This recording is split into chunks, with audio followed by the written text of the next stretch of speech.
కార్యకర్తలను, నాయకులను ఒక క్రమశిక్షణలో పెట్టే కార్యక్రమం మొదలు పెట్టేశారు చంద్రబాబు నాయుడు గారు. ఎందుకంటే ఇప్పటికే ఒక స్వీట్ వార్నింగ్ ఇవ్వడం మొదలుపెట్టారు మొదటి నుంచి. కాకపోతే ఇప్పుడు అది కాస్తంత వేగవంతమైంది. రెండు అంశాలు గతానికి ఇప్పటికి కంపేర్ చేసుకుంటే ఇక్కడ మిత్రపక్షానితో సఖ్యతగా ఉండాలి, అలాగే నాయకులు తమ పనితీరు విషయంలో ఎప్పుడు ప్రజలకు అందుబాటులో ఉండాలి, ఎప్పుడు నియోజకవర్గంలో కనిపించాలి, పార్టీకి సంబంధించి పార్టీ పనులకు సంబంధించి మంత్రులు కానీ ఎమ్మెల్యేలు కానీ ఆ దిశగానే నిర్ణయాలు ఉండాలి. ఎక్కడో ఉండి పరిపాలన చేస్తానంటే కుదరదు.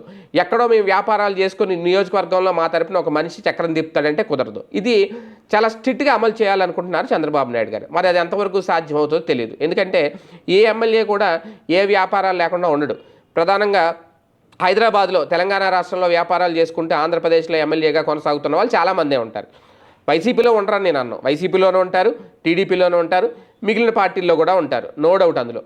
అలాగని చెప్పి వాళ్ళు ఎప్పుడు ప్రజలకు అందుబాటులో ఉండాలి అంటే ఉండాలి, కాకపోతే ఉండడం కుదరదు. ఇప్పుడు ఇదే సెటరేట్ చేయాలనుకుంటున్నారు చంద్రబాబు నాయుడు గారు. ఇది తాజాగా ఎమ్మెల్యేలకు, మంత్రులకి కౌన్సిలింగ్ ఇచ్చారట.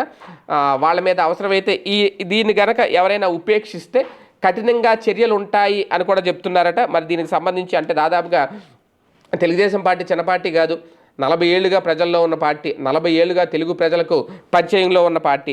ఇటువంటి పార్టీలో ప్రధానంగా క్యాడర్ పూర్తిగా భిన్నాభిప్రాయాలతో ఉంటే అది పార్టీకే నష్టం అనే విషయాన్ని గ్రహించారట చంద్రబాబు నాయుడు గారు. అందుకే జనసేన, టీడీపీ నాయకుల మధ్య సఖ్యత కొరవడుతుంది కొన్ని ప్రాంతాల్లో తెలుసుకొని ఆ సఖ్యత కంటిన్యూ చేసే విధంగా నిర్ణయాలు, అదే నేపథ్యంలో ఎమ్మెల్యేలు, మంత్రులు ప్రజలకు అందుబాటులో ఉండాల్సిందే అని కఠినమైన వార్నింగ్ అయితే ఇచ్చారట జనవరి 1వ తేదీ సందర్భంగా. మరి ఇక్కడి నుంచి వాళ్ళ పాలనలో, వాళ్ళ తీరులో మార్పు అన్న కనిపిస్తుందేమో చూడాలి.